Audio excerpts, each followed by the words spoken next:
హైదరాబాద్ లో కన్సల్టేషన్ మరియు 3,500 రూపాయల colour Doppler test Avis hospitals లో ఉచితంగా పొందండి. Hi hello namaste, welcome back to Suman TV. ప్రస్తుతం మనతో పాటు ఉన్నారు family counsellor, motivational speaker, public speaker Rajaniramma garu. Namaste ma'am. నమస్తే నవీన్. మ్యామ్, ఒక సలహా. పెళ్ళయి 2 years అయింది. అత్తమామలు, హస్బెండ్ అసలు చాలా హ్యాపీగా చూసుకుంటున్నారు. అసలు నా అంత అదృష్టవంతురాలు లేదు ఇంకా అనుకుంది. మెల్లగా క్రమేపా స్టార్ట్ అయ్యాయి ప్రాబ్లమ్స్. ఎక్కడ దాకా అంటే పేరెంట్స్ పుట్టింటికి కూడా వెళ్ళనివ్వట్లేదంట అసలు. ఇంకోటి ఏంటంటే పైపెచ్చి ఫోన్ చేసి మా ఆవిడికి మీ దగ్గర రావడం ఇష్టం లేదని కూడా తనే చెప్పేస్తున్నాడంట.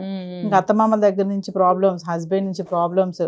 పెళ్ళై 2 years అయింది కదా, అంత స్టార్టింగ్లో అంత బాగుంది లైఫ్, సడన్గా ఎందుకు ఇట్లా మారిపోయింది అంటే పిచ్చిగా ఉంది నాకు. అసలు నేను ఏం చేయాలి, ఇప్పుడు ఏం చేయాలి నాకు అర్థం కావటం లేదు. ఏమైనా సలహా ఇస్తారా? అసలు ఆమె ఒకే ఊర్లో ఉంటున్నారా? అసలు ఇప్పుడు మాటికి ఎందుకు వెళ్ళాలనుకుంటుంది? ఇది నా క్వశ్చన్స్. సరే పక్కన పెడదాం, మనకి ఆన్సర్స్ లేవు కాబట్టి. ఇంకొకటి చెప్తా దీనికన్నా ముందు. మన ఇండియాలో సాంప్రదాయాల ఆచారాలు అంటే నేను ఇంతకుముందు ఎపిసోడ్లో వీడియోలో కూడా చెప్పున్నాను. నార్త్ ఇండియాలో కరెక్ట్గా జరుగుతున్నాయి ఆచారాలు, వ్యవహారాలు ఈ రోజుకి కూడా. అంటే కొన్ని ప్రాంతాల్లో వదిలేద్దాం, ఢిల్లీ లాంటి పెద్ద పెద్ద సిటీస్లో వదిలేద్దాం. మామూలుగా మిగతా స్టేట్స్లో, ఊళ్ళల్లో సాంప్రదాయాలు అనేవి, ఆచారాలు అనేవి చాలా పర్ఫెక్ట్గా జరుగుతున్నాయి. అందులో ఒకటి చెప్తా నేను. అమ్మాయికి పెళ్లి చేస్తారండి, కాపురానికి పంపిస్తారు, ఇంకా అంతే, మళ్ళీ రాదు అమ్మాయి పుట్టింటికి. ఏంటనంటే ఒకప్పుడు మన సౌత్లో కూడా ఎప్పుడో 200-300 సంవత్సరాల క్రితం ఆచారాల్లో వీళ్ళు పాటించేవారు. ఇది రీజన్ ఏంటంటే దూరాభారాలు. తర్వాత ఆ రోజుల్లో కమ్యూనికేషన్స్ కానీ కన్వెన్స్లు కానీ ఏమి పెద్దగా ఉండేవి కావు. మాటికి తిరగాలంటే అయ్యే పని కాదు. మనకి సౌత్లో ఆచారం ఏంటంటే ఆడపిల్ల డెలివరీ, ప్రెగ్నెంట్ అయితే డెలివరీ పుట్టింటి వాళ్ళు పోయాలనే ఆచారం మనకి. నార్త్లో ఏంటో తెలుసా, అత్తింటి వాళ్ళు చేయాలి డెలివరీ. అది కూడా అత్తగారే చేస్తుంది, అది కూడా ఇంట్లోనే చేస్తుంది. ఒక చిన్న బ్లేడ్తో ఆవిడ డెలివరీ చేసేస్తుంది కోడలికి. హాస్పిటల్స్ ఉండవు వాళ్ళకి. ఇప్పుడు కూడా కొన్ని గ్రామాల్లో నార్త్లో ఉన్నాయి. కొన్ని టౌన్స్, సిటీస్లో మాత్రం హాస్పిటల్స్కి వెళ్తున్నారు. ఇంకా వాళ్ళు ఏంటంటే పొలాలు పుట్రలు ఉంటాయి వాళ్ళకి. ఆ పనులు చేసుకుంటూనే పొలాల్లోనే డెలివరీ అయిన అమ్మాయిలు ఉన్నారు ఇప్పుడు ఈ రోజున. కరెక్టే, ఇప్పుడు ఈ డేట్కి టైంలో ఉన్నారు. అప్పుడేంటి ఇంకోటి వాళ్ళ ఇంటికి ఆనుకునే దగ్గర పొలాలు ఉంటాయి. అటువంటిది ఏదన్నా ఉంటే అత్తగారు వెంటనే అందుబాటులో ఉంటుంది. అక్కడ పొలంలోనే డెలివరీ అయిపోతుంది. ఆవిడ రాగలిగితే గవగా తీసుకొచ్చి లోపల గదిలో పడుకోబెడతారు. లేదంటే పొలంలోనే డెలివరీ అయిన ఫ్రెండ్స్ నాకున్నారు 2-3. వాళ్ళ ఎక్స్పీరియన్సెస్ నాతో షేర్ చేసుకునేవారు. ఏంటంటే చెరుకు ఉంటుందా, చెరుకు తోటలో వాళ్ళు ఎంత ఆస్తిపరులైనా సరే వీళ్ళు కూడా ఒక కూలీగా పనిచేస్తారు. ఇంట్లో మెంబర్స్ 4 ఉంటే 4, 5 ఉంటే 5, ఎంతమంది ఉంటే అంతమంది. ఆ పొలంలో ఒక 5 కూలీ తగ్గుతుంది అనమాట వీళ్ళకి. వీళ్ళు కూడా కూలీలతో సమానంగా కూలి పని చేస్తారు. మా పొలం కదా, మా పంట, మేము దగ్గర ఉండి అజమాయిషీ చేసుకున్నట్టు ఉంటుంది, మా కూలి మేము చేసుకున్నట్టు ఉంటుంది, మాకు డబ్బులు మిగులుతాయి, మాకు బాడీకి ఎక్సర్సైజ్ మిగులుతుంది. ఇంకొకటి ఏంటంటే బాధ్యత పెరుగుతుంది, అందరికీ సమానమైన బాధ్యతలు ఉంటాయి. ఇంకొకటి ప్రెగ్నెంట్ అయిన కోడలు ఇంట్లో కూర్చోడానికి లేదు. అంటే ఒక కోడలు అనే దృష్టి కాదు, ఆ అమ్మాయి కూర్చుంటే ఆరోగ్యం పాడవుతుంది కదా, ఆమె తిరగాలి. తిరిగి మామూలుగా అందరూ ఎలాంటి పనులు చేస్తున్నారో ఆ అమ్మాయి డెలివరీ అయ్యే క్షణం వరకు కూడా పొలాలు ఉంటే పొలం పనులు, పొలాలు లేకపోతే ఇంటి పనులు చేస్తూనే ఉండాల్సిందే. నా ఫ్రెండ్ షేర్ చేసిన ఎక్స్పీరియన్స్ ఏంటంటే, చెరుకు తోట కోయడానికి వెళ్ళింది, పక్కనే ఇల్లు. చెరుకు తోట కోస్తూ 2 కాళ్ళ మీద కూర్చొని చెరుకు కట్ చేయాలి. కట్ చేస్తున్నప్పుడు ఆమె వంగి ఇటు ఇలా కొయ్యాలి కదా, ఇటు ఇలా కొయ్యాలి చెరుకుని. కొడవలు పట్టుకుని కోస్తారు, దీంతోనేమో చెరుకు అది పట్టుకుంటారు. ఇలా కోసేటప్పుడు ఆమెకి డెలివరీ అయిపోయింది, బేబీ బయటకు వచ్చిందంట. ఆవిడకి అసలు ఏమీ తెలియలేదు, పెయిన్స్ కూడా. అంటే అంత సునాయాసంగా డెలివరీ అవటానికి గాను వాళ్ళు అలాగా అన్ని పనుల్లోనూ ఇన్వాల్వ్ చేస్తారు. నేను పడుకుంటాను, నాకు తలనొప్పిగా ఉంది, వామిటింగ్ అవుతుంది అనే క్వశ్చన్ ఆ కోడళ్ళు కూతుళ్ళు ఎవరు రైజ్ చేయరు, వీళ్ళు కూడా కన్సిడర్ చేయరు. వాంతి అయితే వాంతి చేసుకుని వెళ్ళి పని చేయంటారు. నాకు తెలుసు, నేను చాలా సంవత్సరాలు ఉన్నాను కాబట్టి చూశాను కూడా కళ్ళతో. నా ఫ్రెండ్ డైరెక్ట్గా నాకు షేర్ చేసిన విషయాలు కూడా ఇవి. అయితే 3 పిల్లలు పుట్టినప్పుడు 3కి అలాగే అయింది నాకు అని చెప్పింది తను. అంటే ఎంత వాళ్ళు సిస్టమేటిక్గా ఉన్నారో చూడండి. ఇప్పుడు మనకి ఇక్కడికి వచ్చేటప్పటికి ఆచారాలు అలా ఉండవు. వాళ్ళు డెలివరీ అయితే పిల్లలు పుడితే కొద్ది రోజులు అయిన తర్వాత వాళ్ళ తల్లిదండ్రులు చూడడానికి వస్తారు. వచ్చినప్పుడు ఎలా వస్తారంటే ఒక పెద్ద వెహికల్ నిండా అన్నీ తీసుకొని వస్తారు.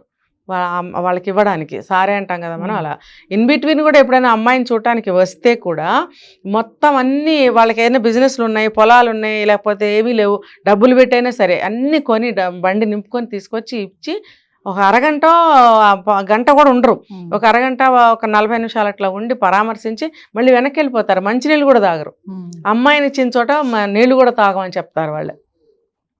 అది ఆచారం. ఒకప్పుడు మన సైడ్ సౌత్లో కూడా అలాగే ఉండేదట, కానీ రాను రాను రాను రాను మనం సౌత్లో బాగా అడ్వాన్స్ అయిపోయి ఇప్పుడు ఎక్కడికి తేలామయ్యా అనంటే ఒకే ఊళ్ళో ఒకే సందులో సంబంధాలు చూసుకోవడము, లవ్ మ్యారేజ్లో చూసుకుని పెళ్లి చేసుకోవడము, ఇంకా రాకలు పోకలు ఎక్కువ అవ్వడము, వెళ్ళనివ్వకపోతే గొడవలు పడటము, సరే వెళ్ళనిస్తేనేమో ఇంక అస్తమానం అక్కడే ఉండటము.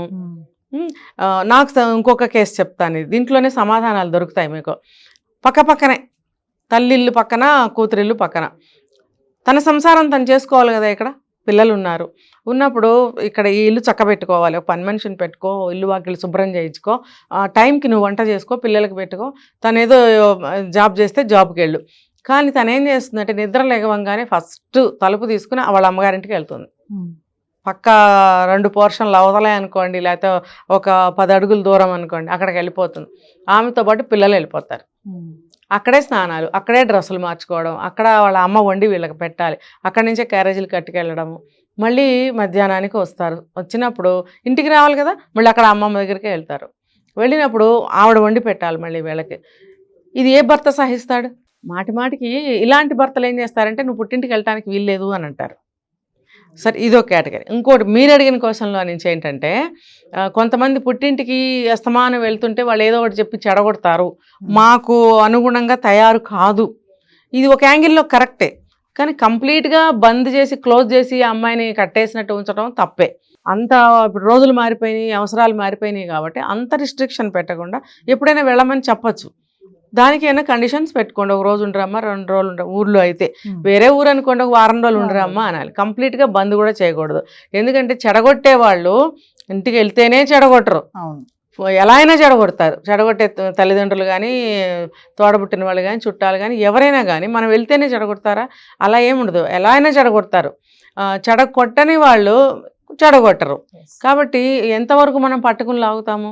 కాబట్టి ఒక 2 రోజులు ఉండరమ్మా, 3 రోజులు ఉండరమ్మా, ఏం పర్వాలేదు అని అనాలి. అలా కొంచెం ఫ్రీగా వదిలిపెడితే ఏంటంటే వీళ్ళకి వచ్చే చెడ్డ పేరు కొంచెం తగ్గుతుంది. అక్కడ మీ అత్తగారిలాగా లేకపోతే మా అత్తగారిలాగా అని చెప్పుకోకుండా మీ అత్తగారు ఇలా చేస్తే ఇలా చేయి, మీ మామగారు ఇలా అంటే ఇలా అని వాళ్ళు నేర్పడం అనేది కొంతంత తగ్గుతుంది. మీరు కంప్లీట్గా క్లోజ్ చేసి పెట్టడం వల్ల ఏమవుతుందంటే ఈ అమ్మాయి ఇంకొంచెం ఎక్కువ చెప్తుంది, వాళ్ళు బాగా సీరియస్గా తీసుకునే ఆ విషయాన్ని ఇంకా ఎక్కువ ప్రికాషన్స్ చెప్పడానికి ముందుకు వస్తారనమాట. దానివల్ల చెడే తప్ప ఏమి లాభం ఏమి ఉండదు. నిజానికి ఇక్కడ అంత సీరియస్ ఏమీ లేదు, ఒకే ఒక చిన్న కారణం ఉండొచ్చు. ఎందుకు వెళ్తే ఊరికే నేర్పుతారు ఏదో ఒకటి, ఎందుకులే అమ్మాయి మనకు అనుగుణంగా ఉండాలి కదా అనే ఒక మంచి అభిప్రాయం ఉండి వెళ్ళొద్దు అంటే ఓకే. లేదు దీన్ని బానిసగా చూడాలి, దీని ఇల్లు కదలనీయకూడదు, అసలు పుట్టింటితో సంబంధం తెంపేయాలి అని అనుకుంటే మాత్రం దారుణం. అట్లా చేయకూడదు. నువ్వు అలా ఎంతసేపు అయితే చేస్తావో అంత ప్రేమ ఎక్కువ పెరుగుతుంది అక్కడ. ఒక ఆడపిల్ల తల్లిదండ్రుల్ని మర్చిపోయేంత ఇదిగా నువ్వు చూసుకున్నట్టయితే పుట్టింటికి వెళ్తానని జన్మలో ఒక్కసారి కూడా అందు. అంత ప్రేమగా నువ్వు చూసుకో, ఆమె వెళ్లకుండా ఉంటుంది కదా. నువ్వు ఇక్కడ అంత ప్రేమ ఇవ్వనప్పుడు, అంత గట్టిగా లాగి పట్టుకుంటున్నప్పుడు ఆమె అసలు ఇక్కడ కాదు కంప్లీట్గా అక్కడే ఉండాలని కోరుకుంటుంది. అలా కూడా చెయ్యొద్దు. ఇంకొంతమంది ఉంటారు, సరే పద అంటారు, మా ఇంటికి వెళ్తానంటే పద అంటారు, కూడా వస్తారు, వచ్చి ఇంక 24 గంటలు కాపలా కూర్చుంటారు అక్కడ. తిరిగి తీసుకెళ్లేవారు కలిసే భోజనం చేయాలి, కలిసే టీ తాగాలి, కలిసే మాట్లాడాలి, అందరం కూర్చొని హాయ్ చెప్పిన దగ్గర నుంచి బాయ్ చెప్పే వరకు అంటుకుని ఉంటారు. ఇంకా నువ్వు పుట్టింటికి వెళ్ళి లాభమే ఉంది. ఇలా చాలా మంది ఉన్నారు మేడం. అమ్మో, ఏజ్డ్ వాళ్ళు కూడా ఉన్నారు. అందుకే వస్తారు, కూడా వెళ్తారు, వాళ్ళకి ఏదో మదర్తో మాట్లాడాలనుకుంటారు, ఏముండదు అక్కడ కూడా వదిలిపెట్టరు, ఏముండదు. అంటే ఇప్పుడు వీళ్ళ అత్తగారి మీద చాడీలు చెప్తుందని అనుకోక్కర్లేదు, తన శరీరంలో ఏదైనా బాధ ఉండొచ్చు, లేదా అమ్మతో కాసేపు ఫ్రీగా ఓపెన్గా ఏదైనా అనిపిస్తుంది. భర్త ముందు కానీ తండ్రి ముందు కానీ ఎట్లా మాట్లాడగలుగుతుంది? మాట్లాడలేదు. అరే ఒక 5 నిమిషాలు వదిలిపెడదాం అనే ఇంగితం వాళ్ళకు ఉండదండి అసలు. ఇంకా చివరికి తను లోపల ఉండి ముందు భార్యను బయటికి పంపించాక భార్య వెనక భర్త వెళ్తాడు సెండ్ ఆఫ్లో. అంటే నువ్వు కాస్త 2 అడుగులు ముందు నువ్వు వెళ్తే ఆ 1 నిమిషం గ్యాప్లో తల్లికి ఏమైనా చెప్పుకోవాలనుకునే ఆ అభాగ్యురాలు అనాలో ఏమనాలో ఆ ఛాన్స్ కూడా నువ్వు ఇవ్వవు. ముందు తన గడప దాటించి తర్వాత వస్తానండి అని అలాగే చెప్పి నువ్వు బయటకు వస్తావు. ఇంకా నువ్వు ఆ అమ్మాయిని పుట్టింటికి ఎందుకు పంపాలి, ఆ అమ్మాయి ఎందుకు రావాలి, ఎలబుద్ది కాదు అమ్మాయికి అసలు. ఇంకొకటి తెలుసా, వాళ్ళ మీదే చెప్పి తగాదాలు కూడా పెడతారు వీళ్ళు. వాళ్ళ మీద నెగిటివ్గా చెప్పడం వల్ల ఈ అమ్మాయి మైండ్ నెగిటివ్ చేసేస్తారు. పుట్టింటికి ఇంకెళ్ళని బాబోయ్ అనేటట్టు చేస్తారు. ఇవన్నీ రాంగేనండి. ఇప్పుడు ఇన్ని రకాలు చెప్పాను కదా, ఎవరు ఎందులోకి వస్తారో ఏ కేటగిరీలోకి వస్తారో నిర్ణయించుకుని ఎవరు ఎలా బిహేవ్ చేయాలి అనేది వాళ్ళకే నేను వదిలేస్తున్నా ఈ సమాధానాన్ని. Thank you.